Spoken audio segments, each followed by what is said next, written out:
ಅಶ್ಲೀಲ ವಿಡಿಯೋ ಹರಿದಾಟ ಪ್ರಕರಣದಲ್ಲಿ ಸದ್ಯಕ್ಕೆ ದಾಖಲಾಗಿರೋದು ಒಂದು FIR ಮಾತ್ರ. ಆದರೆ ಕಂಪ್ಲೇಂಟ್ ಕೊಟ್ಟ ಮಹಿಳೆಯ ವಿಚಾರದಲ್ಲಿ ಆಕೆಯ ಸಂಬಂಧಿಕರೇ ತಿರುಗಿ ಬಿದ್ದಿದ್ದಾರೆ. ರೇವಣ್ಣ ಮತ್ತು ಭವಾನಿ ಅವರು ನಮಗೆ ತುಂಬಾನೇ ಸಹಾಯ ಮಾಡಿದ್ದಾರೆ, ಸದ್ಯ ದೂರು ಸಲ್ಲಿಸಿರೋ ಮಹಿಳೆ ವಿನಾಕಾರಣ ಆರೋಪ ಮಾಡ್ತಾ ಇದ್ದಾರೆ ಅಂತ ವಾದಿಸಿದ್ದು ಪ್ರಕರಣಕ್ಕೆ ಇದು ಟ್ವಿಸ್ಟ್ ಕೊಟ್ಟಿದೆ.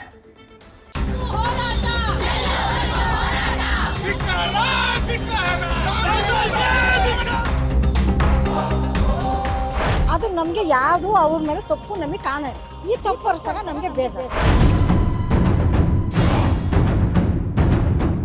ನಾವು ಹೋದ್ವಲ್ಲ ಅವ್ರ ಮನೆಯಿಂದ ನಾವು ಇರಕ್ಕಿಲ್ಲ ಅಂದಾಗ ಯಾಕೆ ಇರಕ್ಕಿಲ್ಲ ಅಂತಿದ್ರಿ ಅಂದಾಗ ಹಿಂಗಾಗದ ತಪ್ಪು ಅಂತ ಮನಕ್ಕೆ ಬಂದು ಹೇಳ್ಕೊಳ್ಳೋರು.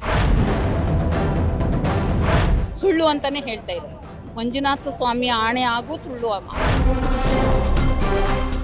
ಹಾಸನದಲ್ಲಿ ಅಶ್ಲೀಲ ವಿಡಿಯೋ ವೈರಲ್ ಪ್ರಕರಣದಲ್ಲಿ ಈಗಾಗಲೇ ಒಂದು FIR ದಾಖಲಾಗಿದೆ. ರೇವಣ್ಣ ಮನೆಯಲ್ಲಿ ಕೆಲಸ ಮಾಡ್ತಿದ್ದ ಮಹಿಳೆಯೇ ದೂರುದಾರೆಯಾಗಿದ್ದಾಳೆ. ಈ ನಡುವೆ ಹೊಳೆನರಸೀಪುರದಲ್ಲಿ ದೂರು ದಾಖಲಿಸಿರುವ ಮಹಿಳೆಯ ವಿರುದ್ಧವೇ ಆಕೆಯ ಸಂಬಂಧಿಕರೇ ತಿರುಗಿ ಬಿದ್ದಿದ್ದಾರೆ. ರೇವಣ್ಣ ಮತ್ತು ಭವಾನಿ ಅವರಿಂದ ಮಹಿಳೆಗೆ ಯಾವುದೇ ಅನ್ಯಾಯವಾಗಿಲ್ಲ, ಅವರಿಂದ ಸಹಾಯವಾಗಿದ್ದೇ ಹೆಚ್ಚು ಅನ್ನೋದು ಸಂಬಂಧಿಕರ ವಾದ.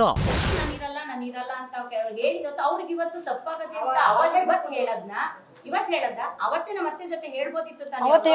ಸರಿ ಇಲ್ಲ, ಇವ್ರು ಈ ತರ ಮಾಡಿದ್ರು, ಅವ್ರ ಅವತ್ತು ಏನೂ ಮಾತಾಡ್ಲಿಲ್ಲ. ಈಗಿಲ್ಲ ನಾನಿರಲ್ಲ ಅಷ್ಟೇ ಹೇಳಿದ್ದು. ಇವತ್ತು ಯಾವ್ದೋ ಒತ್ತಡಕ್ಕೋ ಅಥವಾ ಇನ್ನೊಂದಕ್ಕೋ ಸಿಕ್ಕಿ ಅವರು ಮಾತಾಡ್ತಿದ್ದಾರೆ. ಅದೇ ತರ ಮಾತಾಡೋದಾಗಿದ್ರೆ ಅವರು 5 ವರ್ಷದ ಹಿಂದೆನೆ ಮಾತಾಡ್ಬೇಕಿತ್ತು. ಯಾವ್ದೇ ಮನುಷ್ಯ ಆದ್ರೂ ನಮ್ದು ಅತ್ಯಾಚಾರ ಆಗ್ಲಿ ಇನ್ನೊಂದಾಗ್ಲಿ ಯಾವ ಹೆಂಗಸು ಸುಳ್ಳಿರಲ್ಲ. ಮಾಡಿದ ತಕ್ಷಣ ಬಂದ್ ಕಂಪ್ಲೇಂಟ್ ಮಾಡ್ಬೇಕಾಗಿತ್ತು. ಇವ್ರು ಸರಿಯಾದ ಹುಡುಗಿ ಏಸೆ ಆಗಿದೆ. ಆದ ವಿಚಾರವಾಗಿ ಮಗಳು ಮಾತಾಡಂಗಿಲ್ಲ, ಅವರು ಮಾತ್ರ ಮಗಳೆಲ್ಲೋ ಇರೋದು ಅವಳೆಲ್ಲೋ ಇರೋದು, ಇದಕ್ಕೂ ಅದಕ್ಕೂ ಸಂಬಂಧನೇ ಇಲ್ಲ.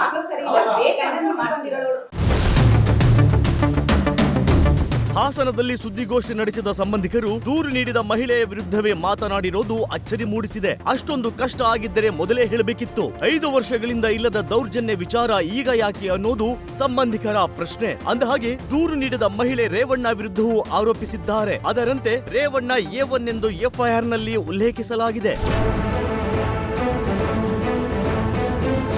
ಪಾಪದ ಕೊಡ ತುಂಬಿದಾಗ ಎಲ್ಲವೂ ಹೊರಬರಬೇಕು, ಎಲ್ಲಾ ರೀತಿಯಲ್ಲೂ ನ್ಯಾಯ ಸಿಗುತ್ತೆ, DC ಭರವಸೆ. ಅನ್ಯಾಯಕ್ಕೊಳಗಾದ ಮಹಿಳೆಯರು ದೂರು ಸಲ್ಲಿಸಲು ಮುಕ್ತ ಅವಕಾಶ ನೀಡಲಾಗಿದೆಯಾದರೂ ಇದುವರೆಗೂ ಯಾರೂ ಕೂಡ ದೂರು ಸಲ್ಲಿಸಿಲ್ಲ. ಹಾಸನದಲ್ಲಿ ಇದೇ ವಿಚಾರಕ್ಕೆ ಸಂಬಂಧಿಸಿದಂತೆ ಮಹಿಳೆಯರಿಂದ ಪ್ರತಿಭಟನೆ ನಡೆದಿದೆ. ಪ್ರತಿಭಟನಾಕಾರರಿಗೆ ಅಭಯ ಹೇಳಿದ ಜಿಲ್ಲಾಧಿಕಾರಿ ಸತ್ಯಭಾಮ ಅವರು ಶ್ರೀಕೃಷ್ಣನನ್ನು ನೆನಪಿಸಿ ಭರವಸೆ ನೀಡಿದ್ರು. ಯಾರು ಬಂದಿಲ್ಲ ಈ ವಿಚಾರದಲ್ಲಿ ಯಾರು ಬಂದಿಲ್ಲ. ನಾವು ಶನಿವಾರದವರೆಗೂ ಎಲೆಕ್ಷನ್ ಇದರಲ್ಲಿದ್ವಿ, ಆ ಸಮಯದಲ್ಲೂ ಯಾರು ಬಂದಿಲ್ಲ, ಇವಾಗ ಕೂಡ ಯಾರು ಬಂದಿಲ್ಲ. ಬಂದರೆ ನಾವು ಸೂಕ್ತವಾದ ರಕ್ಷಣೆಯನ್ನು ಕೊಡ್ತೀವಿ. ಬರಬೇಕು, ಅವರು ಕೇಳಬೇಕು, ನಮಗೆ ಈ ಥರದ ಹೆಲ್ಪ್ ಬೇಕಾಗಿದೆ ಅಂತಂದ್ಬಿಟ್ಟು ಕೇಳಿದ್ರೆ ಖಂಡಿತ ನಾವು, ಯಾಕೆಂದರೆ ನಾವು ಯಾರು ಸಂತ್ರಸ್ತರು ಅಂತಂದ್ಬಿಟ್ಟು ನಮಗೆ ಅದು ಗೊತ್ತಿಲ್ಲ. ಅವ್ರು ಬಂದು ನಮ್ಮನ್ನು ಸಂಪರ್ಕ ಮಾಡಿದ್ರೆ, ನಾನು ಹೆಣ್ಣಿದ್ದೀನಿ, ಅವ್ರಿಗೆ ಬಂದು ನೇರವಾಗಿ ಅವರು ಯಾವುದೇ ಮುಜುಗರ ಇಲ್ಲದೆ ನನ್ನ ಬಂದು ಸಂಪರ್ಕ ಮಾಡಿದ್ರೆ ನಾವು ಅಗತ್ಯವಾದಂಥ ರಕ್ಷಣೆಯನ್ನು ಕೊಡ್ತೀವಿ.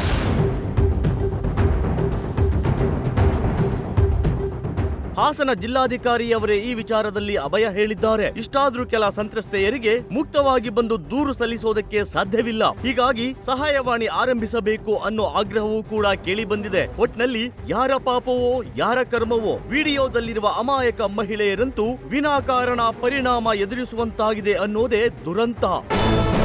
Kiran, news first, Hassan. News first ನಿರ್ಭೀತಿಯಿಂದ ನಿಮ್ಮ ಪರವಾಗಿ.